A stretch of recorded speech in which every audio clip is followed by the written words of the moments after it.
and welcome to the Posture Dojo podcast. My name is Sam Miller. I'll be your host on this postural transformation journey, sharing some stories from my own transformation, diagnosed with an 85-degree kyphoid scoliosis, and talking with experts from a variety of fields, some you might expect, some that are a bit more surprising.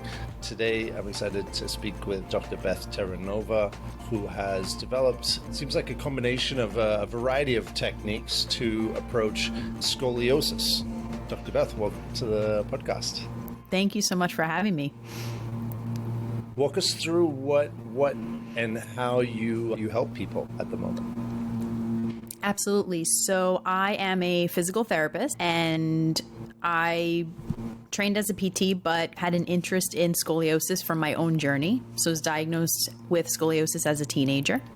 So once I started practicing as a physical therapist, I learned more about the Schroth method. I trained, that was my first training in Barcelona, Schroth method. And then I went on to do some other scoliosis-specific training. But really my true love has always been weightlifting. That's what got me into being active and wanting to become a physical therapist in the first place. And I found it interesting that in the scoliosis world, there wasn't a lot of space for weight training or strength training. So I started to combine the two, at least in my own training, and see that I was able to get better results when I worked my scoliosis exercises plus my strength training. And that was the birth of how we work with people here at Strength and Spine, which is really a combination of scoliosis exercises and also strength training as well. Nice. Okay. So the Schroth method, as we know, it originated from a German, I don't know if she was a physiotherapist, but her daughter certainly became a physiotherapist and helped popularize the method. They had breathing and gymnastic techniques to learn how to breathe and pressurize your rib cage to actually start derotating some of the rotation that happens during scoliosis. What did you take from that field? So a lot of what carried over for me from Schroth method was that I didn't realize when I was training how much my curve and some of the asymmetry was affecting my ability to produce power, right? So when we have the tendency to lean into or sink into our curves and we don't have that stability, it can make it much more challenging to generate power for strength training, for sports, etc. So one of the first things that I implemented was really trying to work on finding my most conscious posture, my balanced posture, and implementing that into my weight training, using some of the breathing techniques from Schroth method to then use as bracing for my strength training. So that was a little bit how I started to integrate that method into what I was doing with the strength aspect. Interesting. In my experience, I as I understand more what's happening, I look back and I realize as a kid I always thought I'm not as fast, right? I can't jump as high. I just thought I'm just not as good at it. And then now I'm realizing that's partly part of this decompression that happened. And it's that lack of force generation in certain parts of the body that were actually holding me back at that point. So that consciousness that you can bring into these areas allows you to train, I guess, in a more useful way. So walk me through what is a conscious posture, or is it Yes. conscious breath? Yeah. Yes. So one of the things that we teach in Schroth method, the different positions to work on finding the derotation breath, let's say. But one of the last things that we teach is how to find a conscious posture. Now I used to call it as a posture correction. Now I say more a conscious posture because I don't want people to think you're broken and we're correcting something. That's not really the way that we want to look at it, right? So really it always for me starts from the feet up, right? So making sure that we have a grounded foot position, knowing with people with scoliosis often may have hypermobility, flat feet, some other things there. Building up through the legs to the pelvis, making sure that the pelvis is centered. So we know that with scoliosis, our pelvis may be rotated, it may be shifted. So we go through a series of alignment to make sure, is the pelvis centered? Is it derotated? And then working on stacking up our blocks from there. So paying attention to, okay, do you tend to lean towards your thoracic curve? Do you tend to lean towards your lumbar curve? How can we stack those? And then once we stack our body as evenly as we can, how can we use our breath work to stabilize that posture? And then how can we translate that posture into whatever our next movement will be, whether that's a squat, whether that's a hinge, whether that's another movement that we want to reinforce this more aligned posture in. So there's a few things to dive into there. I guess I'd like to start at a very common place that people come from when they have scoliosis. They may not have this consciousness that you're speaking to, and they're asking, can I do workouts? Is there anything that I shouldn't be doing?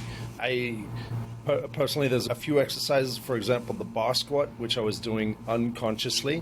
And because I had that compression, which was unconscious in my body, I was doing these bar squats and really aggravating that. And I ended up paying the consequences for that after many years. My body, my psoas, my hips were so locked up, so tight, that it actually started choking me out from the inside out. And it's an example of this type of unconscious posturing, I guess, that can cause problems down the road. In terms of what can you weightlift if you have scoliosis, the question to me seems to come down to, okay, how aware are you of where you have decompression and compression in your body? How do you approach that? Yes. So I think one of the first things, like you said, is that awareness.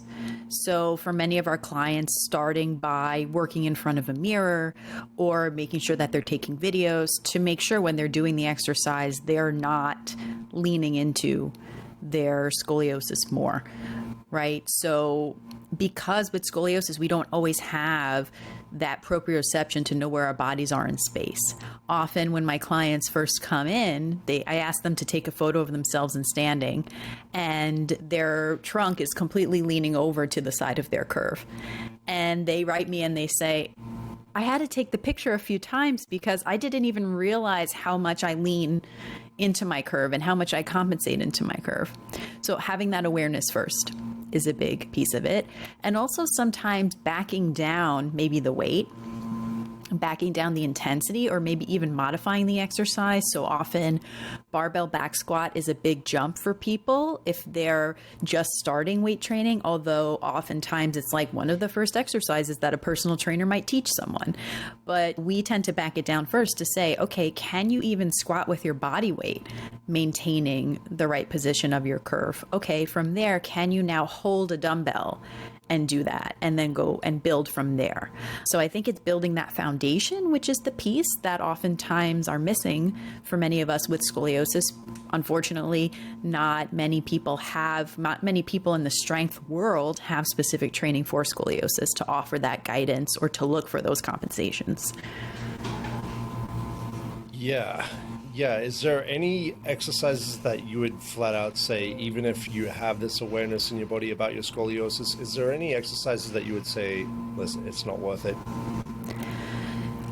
I would say the main ones that I often put caution on, and I say put caution because it also depends what level of mover the person is. The person can be a really good mover. They might be able to do more challenging exercises. For example, I competed in weightlifting since I was a teenager. Barbell back squats, I don't have an issue with, but I've been doing that for many years, and I've worked on my technique over many years. My curve is pretty balanced, so I'm able to maintain a good alignment. But I would say the big ones that I usually tell people maybe to back away from would be weighted flexion. The reason is because when we flex, we do tend to have more of that rotation, and it is a lot harder to control. So a Jefferson curl is one that I think has gained popularity in the strength world, not one I would recommend necessarily for scoliosis. The other exercise is some sort of weighted rotation. I usually have people work any oblique work in more of a neutral position, just because sometimes with rotation, we have more that tendency to rotate into our curve pattern. And even though we may feel, oh, I'm rotating away from my curve pattern, often we may have a compensatory curve that can be affected by that rotation. So something like a Russian twist, usually I will have someone modify. It's not really my favorite exercise for scoliosis. Yeah, what do you optimize for? Because it's such a intricate kind of mission to be on, to de-rotate this curvature that's happening. What do you optimize for? How do you point what's their North Star? Is it towards strength? Is it towards mobility? Is it function? Where do you point people? I would say that majority of our clients' goals are function-based. Right? We do work with some clients who want to compete in strength sports and want to do barbell sports, and then their training would be very much different in that sense. But I would say function is one of our main goals, and really the basis of our training is looking at how can we educate that person to be able to find whatever is their most neutral position, right? Depending on the stiffness of their curve, depending on the degree of their curve, and how can they maintain that as much as they can through their training. So if we see them starting to deviate from that posture, then we know, okay, maybe we're working at an intensity that they're not necessarily ready for, or maybe we need to change this exercise. So I would say that's really one of the defining things that we're looking for when we're working with our clients is, are they able to maintain that position as best as they can when they're doing their exercise? And that would be that, let's say, I'm also careful with words, but sometimes we have to communicate like corrected position, or let's say that neutral position. Correct. Is what we're attempting to hold. Yes. Okay, and what do the people who actually get these results in terms of, I guess there's a couple of people have different priorities, right? Sometimes they want to alleviate the pain, sometimes they want to aesthetically look better. What do the people who get the results that they're after have in common when they're going through your program? I think the big commonality for them is consistency. What I found is, because we work with people who they can only do 10 or 15 minutes of exercise a day. They have a busy schedule. They have a busy life. They're parents. They have other things going on. Versus we have people who are like, I will spend my entire day exercising if I need to. And really the ones that do well are the ones who do the work consistently. Whether that work is 10 to 15 minutes of exercise versus an hour of exercise a few times per week, because we know that we have to continue to reinforce that alignment, that correction, and those cues to be able to see the results. And especially with strength training too, it's another piece where it's something you have to do consistently to be able to see progression. So I think that's really the factor that is the main factor we see with people. Yeah, there was a study by Dr. Lauren Fishburne about some of the side planks, and that effectiveness of how it can correct different types of scoliosis. He found better results in people who actually came into the office, right? Because obviously being in person can help improve that compliance and that consistency.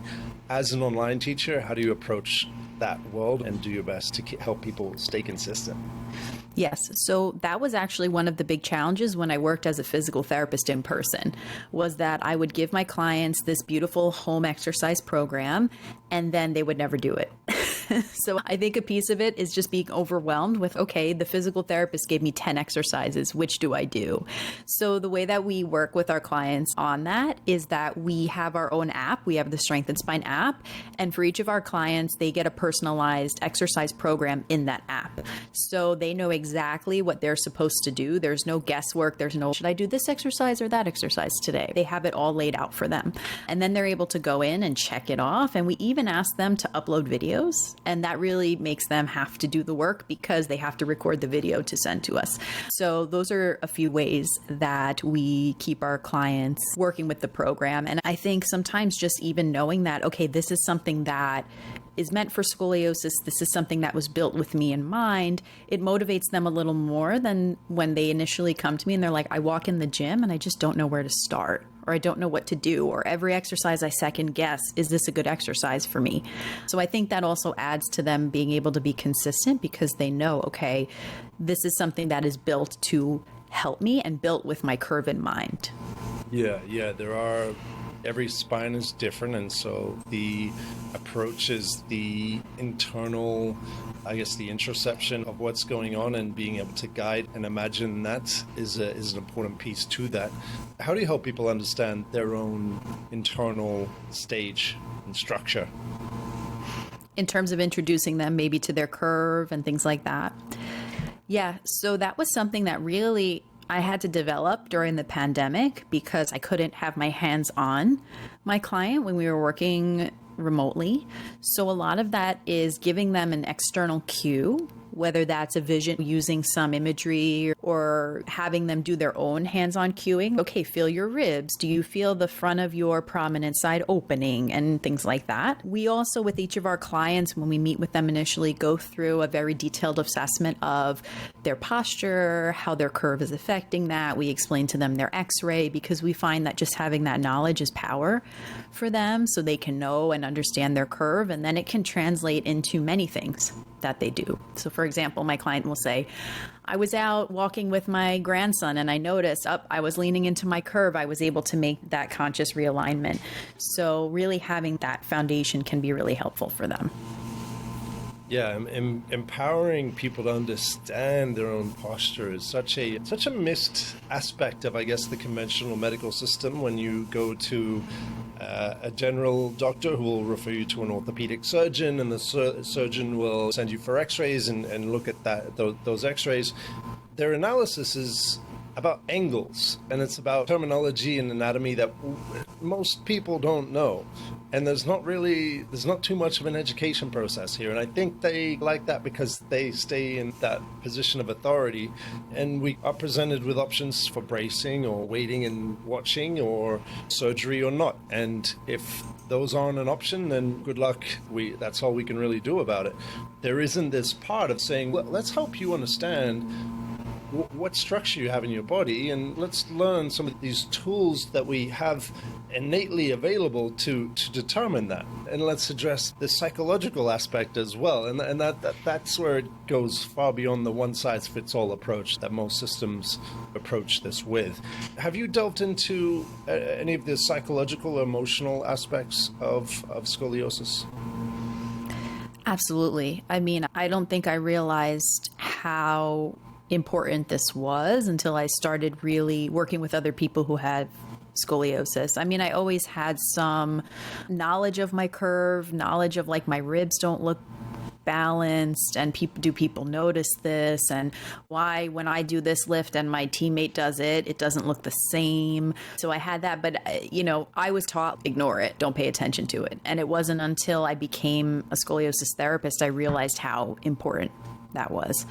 And I think more and more, I'm not sure the research is there yet, but I'm thinking more and more that our nervous system is coming into play a lot more than we actually think with scoliosis. And I think because our autonomic nervous system, like our sympathetic nerve roots, are in our thoracic spine, and often that's where we have curvature.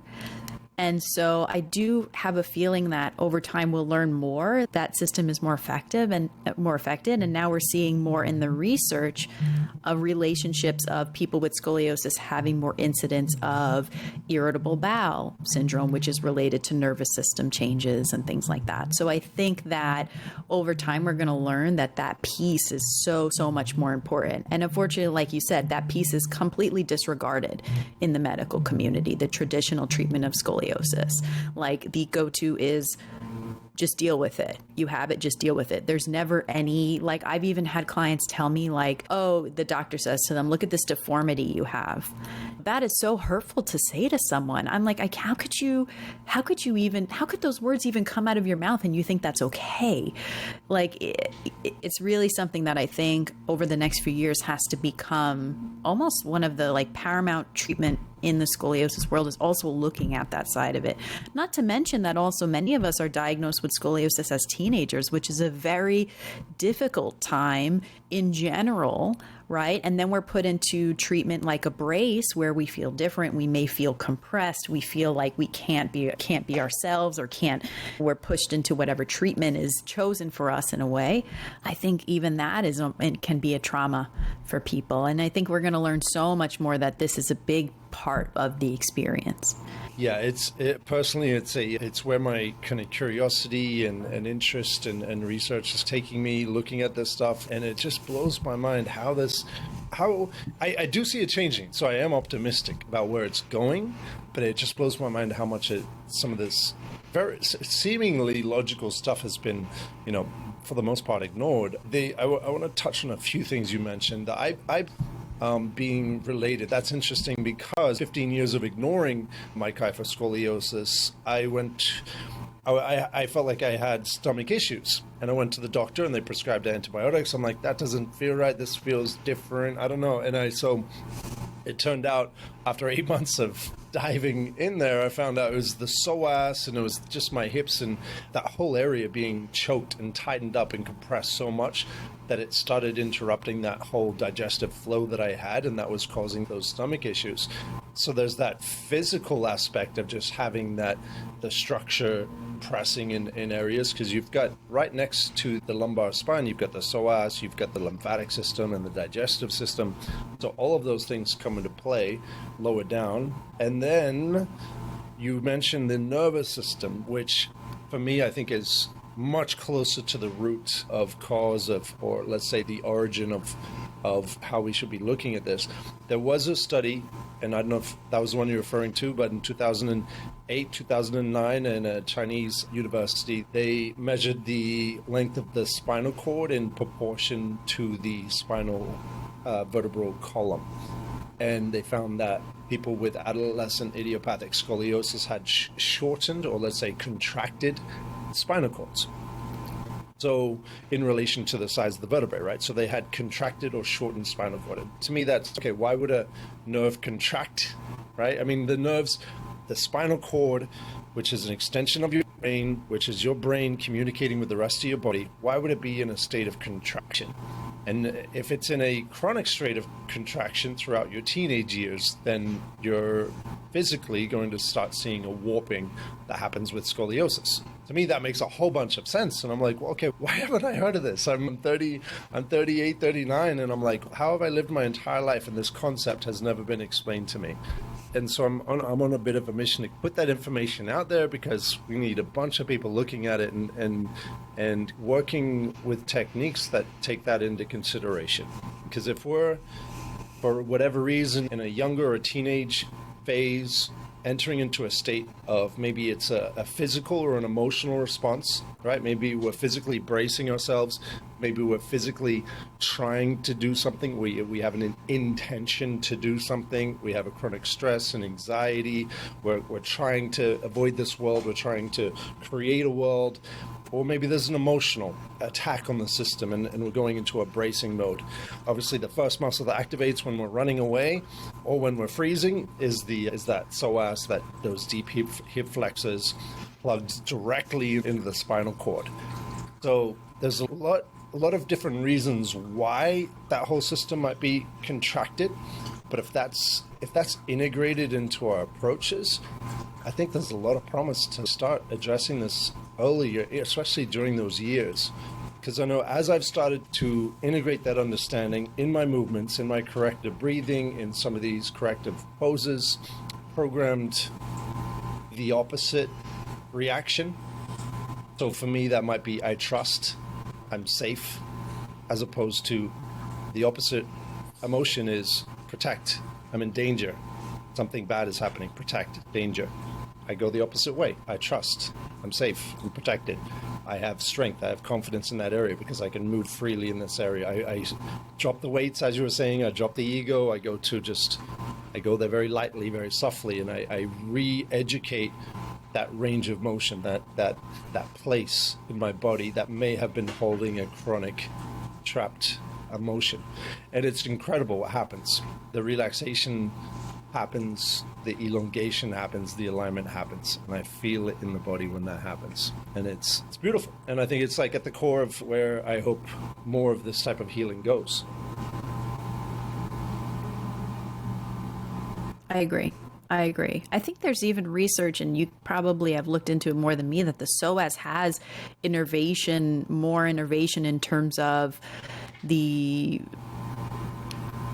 it's considered more of an emotional muscle in a way. Like it has more innervation of the nervous system than other muscles. I'd have to go back and read the study, but it aligns with what you're saying as to that can be an area where people become very locked down or feel very stuck, and how it can affect. I mean, you think about the attachments of the psoas into the diaphragm, into the muscles of the spine.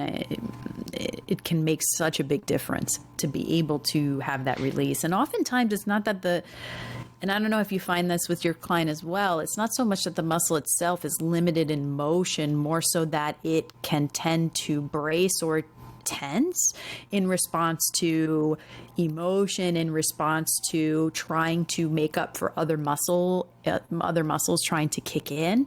So I think it's something that we can continue to learn more about, especially for scoliosis as well.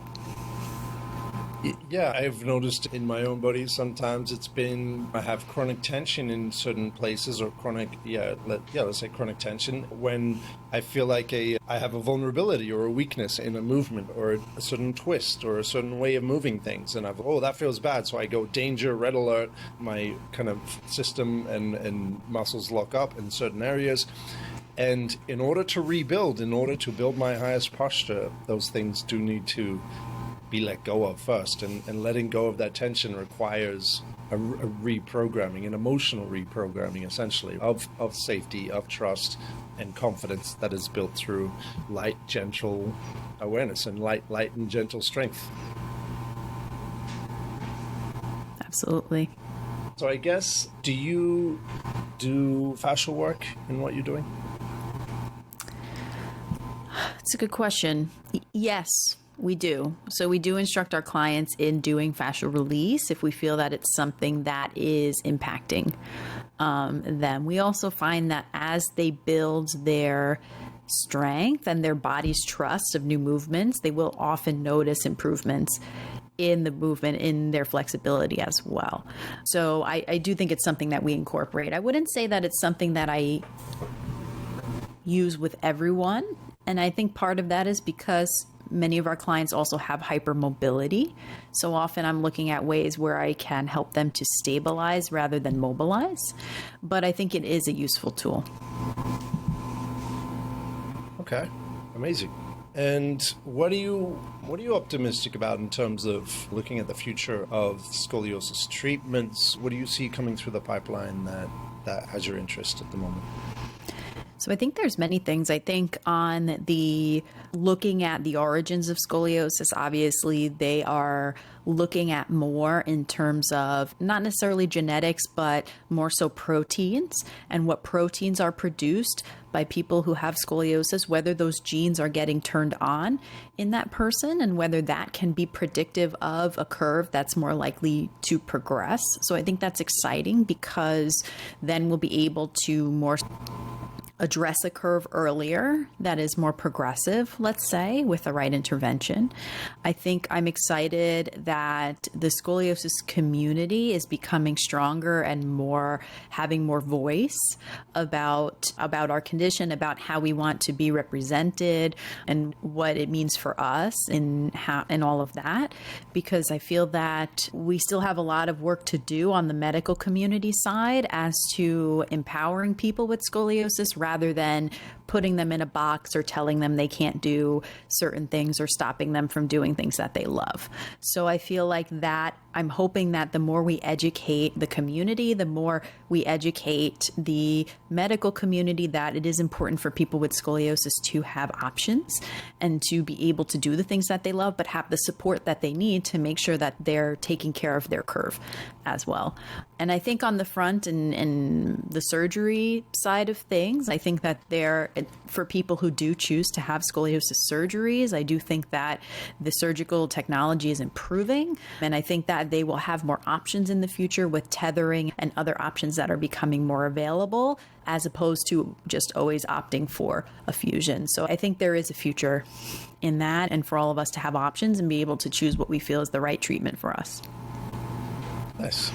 Okay. It looks like you've developed a great kind of like a fusion of some of the Schroth, which is great for understanding the power of our breath, and then the gymnastics to really create that alignment. And then you've added strength, which I do think is a very important part to fortify and hold effortlessly these new postures that we're building. I noticed you recommend a pillow on your site. How does someone with scoliosis sleep? What's the best way, for which side? Walk us through someone who's, I have scoliosis. Could be either curve, so please include that in the explanation. How do I sleep? I've got scoliosis. How do I sleep well? It's a great question. I get this question all the time. And a big piece of it is with scoliosis, sleep the way that you're comfortable.